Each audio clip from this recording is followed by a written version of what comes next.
I never thought I'd be left out in the cold by my own daughter. I never imagined the man she married would strip me of my dignity in my lowest moment, and that she would let him. But what they didn't know was that life had one last card for me to play. And when I played it, everything changed. Get ready, because what you're about to hear is not just a story, it's a reckoning. Comment below where you're watching from, and don't forget to subscribe to the channel for more stories like this. My name is Margaret. I'm 58 years old, and until not long ago, I believed in something called unconditional love, especially when it came to family. I built my life around my husband and our daughter Amanda. Every meal I cooked, every holiday I planned, every dollar I saved was for them. When my husband passed from cancer last year, it felt like the floor vanished beneath me. But I told myself I still had Amanda. I still had my daughter. I sold the house my husband and I had built from scratch in Cedar Park, just north of Austin. Too many memories, too many nights waking up expecting to hear his voice calling from the kitchen. Amanda and her husband, Chad, offered me a place to stay for a while, or at least Amanda did. Chad barely looked up from his phone when I moved in. I tried not to make waves. I kept to my small room in the back. I cooked, cleaned, offered to run errands, trying to be helpful, trying to stay out of the way. But Chad had a way of making me feel unwanted. His eyes always carried this irritation, like I was a splinter under his skin. It started with the small things. He'd roll his eyes if I asked a question. He'd change the TV when I was mid-show. Once, I heard him mutter under his breath, "Freeloader," as he passed by me in the hall. I tried to convince myself I misheard, but deep down, I knew I hadn't. Amanda? She said nothing. I'd look to her for backup, for a word, anything, but she always played it down. He's stressed, she'd say. Work's been rough. I swallowed the shame and stayed quiet. That's what mothers do, right? But that night, that one night, it shattered me. We were at the dinner table. I had made chicken pot pie, his favorite. Amanda was scrolling on her phone, Chad sipping beer like he always did. The silence was heavy. Then, out of nowhere, Chad looked up and said, "You know, maybe it's time we stop pretending this is temporary. We're not a charity." Amanda froze. I stared at him. "What do you mean?" He smirked. "I mean, how long is this supposed to go on? You're not working. You're not contributing. We've got bills. We didn't sign up for extra mouths to feed." My breath caught. My heart was pounding. I turned to Amanda, desperate. "Amanda?" She wouldn't meet my eyes. "Maybe it's best," she mumbled, "if you find something more stable. For everyone's sake. Everyone's sake." I didn't scream. I didn't argue. I stood up, walked to my room, packed my things. 2 suitcases. That's all I had left of my life. I didn't even cry while I packed. The tears came later, when I stood outside their building, the wind biting through my coat, and realized I had nowhere to go. Amanda didn't walk me out. Chad didn't even bother pretending. I sat on the curb for an hour. My phone battery was dead. My heart was too. I remember thinking, this is what it feels like to be erased. That night, I checked into a motel, the kind where the wallpaper peels and the vending machine eats your change.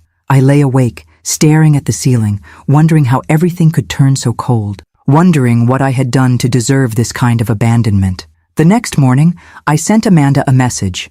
"I understand. I love you. Always." No reply. The next week, I sent another. Then another. Birthdays. Little updates. Silence. 3 months passed. Each day felt longer than the last. I tried applying for jobs. Anything. But no one wanted to hire a grieving widow in her late 50s with no recent work history. I considered cleaning houses, babysitting, but my body didn't move the way it used to. The loneliness, it was suffocating. And worse than that, the shame. I had given everything to that girl. How could she turn her back so easily? One evening, as I was going through a box of old family keepsakes, trying to feel close to something, anything, I found it. My mother's old diary. I hadn't read it in years, maybe never, but something pulled me to it. I sat on the edge of the motel bed, turned the pages, and that's when I found it. A name, a truth, a secret that changed everything. I remember the moment clearly. My hands shook, my heart raced, because suddenly, I wasn't just the mother who got kicked out. I was someone else entirely, and for the first time in months, I smiled. They took everything from me, but they had no idea what was coming. After that night, the days blurred into each other like gray watercolors bleeding on a wet canvas. The motel room smelled of stale air and distant cigarettes. The buzzing hum of the vending machine outside my door became a lullaby of defeat. I stayed quiet. I didn't cry every night, but when I did, it was quiet. The kind of crying where your whole body trembles, but you keep it inside because no one's coming to comfort you. I texted Amanda again on the 4th day. A simple message. I'm okay. Just wanted to know how you are. No reply. I tried again 2 weeks later. Just a heart emoji. Nothing. I told myself she was busy, that she'd come around, that Chad must be twisting things. But as the weeks rolled on, that hope started to rot inside me. My money was thinning. I tried getting part-time work, grocery stores, front desks, even a diner down by the highway, but I was either overqualified or not a good fit, which is just polite code for too old and too tired. One night, I sat on the floor of that room, sorting through the only box I had brought with me that wasn't clothes. It was a dusty memory box from the house, some old photos, a few letters, and tucked at the very bottom, a small, leather-bound book, my mother's diary. It surprised me. I don't remember packing it. I almost put it back, but something about the way the leather felt in my hands made me pause. I lit the old lamp on the side table and opened the first page. Her handwriting hadn't changed from the notes she used to slip into my lunchbox as a kid.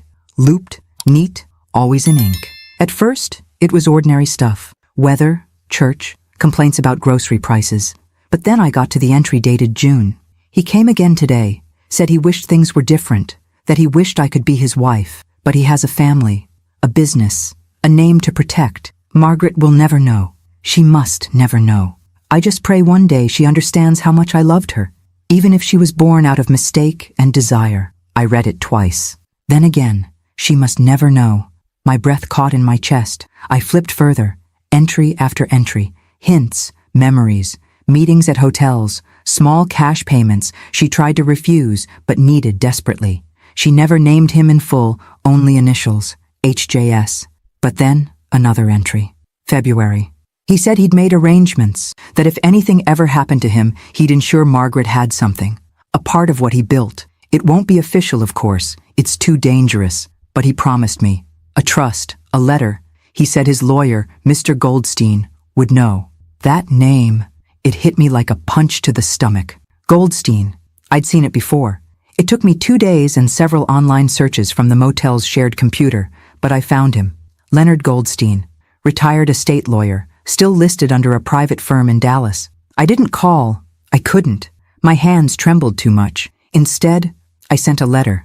A real, handwritten letter explaining who I was, who my mother was, and asking, begging, for a conversation. 2 weeks later, I received a call. I remember the way his voice cracked when I mentioned my mother's name. He knew her, not just professionally, personally. I always wondered if you'd reach out someday, he said. There's something you need to see. I took a Greyhound to Dallas the next morning. My suitcase was half packed, just in case he turned out to be some scam artist. But when I walked into that quiet office, filled with old books and even older silence, I knew it was real. He handed me a sealed envelope. Yellowed, fragile. It was from Harold James Sterling, the founder of Sterling Energy, one of the biggest oil firms in Central Texas. A man I'd seen in newspaper clippings all my life. A man with a family, a reputation, a legacy. The letter was addressed to my daughter, Margaret Louise. I couldn't read the whole thing in one go. I cried before the second paragraph. He admitted everything, the affair, the regret, the silent love, and then the promise. In the event of my death, I have insured a portion of my personal assets, untraceable through my estate, are to be delivered to you via Mr. Goldstein. You are my blood, and though I was too much a coward to claim you in life, I claim you now in death. Mr. Goldstein slid a folder across the table. Inside, bank accounts, a modest investment portfolio, ownership papers, titles. The total value? A little over $1 million. I stared at the papers, then at him. This is real? I whispered. He nodded. It's yours. Always was. My heart thundered. Not because of the money, but because for the first time in my life, I felt chosen, seen. I didn't scream or laugh or break down. I just sat there, quiet as a whisper, letting the truth wash over me like a long-awaited rain. That night in my motel room, I didn't sleep. I stared at the ceiling like I had for months, but this time, with a smile creeping onto my face. They thought they discarded me. They thought I was done, but they had no idea. I wasn't broken. I was just getting started. I didn't go back to Austin right away. Something inside me had shifted, permanently. I wasn't just Margaret, the forgotten mother. I was someone new now. Someone who had been lied to her entire life and finally saw the truth. For the first time in months, maybe years, I wasn't drowning in shame. I was breathing in clarity. I stayed in Dallas for a few more days, just walking through neighborhoods, sipping coffee in silence, watching people live their lives. People who hadn't been tossed aside like I had. And for the first time, I didn't envy them. I studied them. I wondered who among them wore smiles that masked heartache, who had been betrayed, who had clawed their way back from being invisible. Leonard Goldstein didn't just give me the inheritance. He gave me time. Time to process. Time to understand what I now held in my hands. It wasn't just wealth. It was power. And I had no idea what to do with it. But grief has a way of becoming fuel when you've been humiliated enough. When I returned to Austin, I didn't go back to the motel. I booked a short-term rental downtown, just off South Congress. Clean, modern, quiet. The kind of place Amanda and Chad would never imagine me affording. I began dressing differently, more polished, more deliberate. Not flashy, just invisible in a new way. The kind of invisible that gets you through doors. I started watching YouTube videos on investing, real estate, contracts. I learned the language of business, not because I wanted to build an empire, but because I wanted to protect myself. I would never be powerless again. That's when I found it. The listing was buried on a real estate auction site, a unit apartment building in East Austin. A little run down, but structurally sound. The location? The exact complex where Amanda and Chad lived. I sat there, staring at the screen, heart pounding.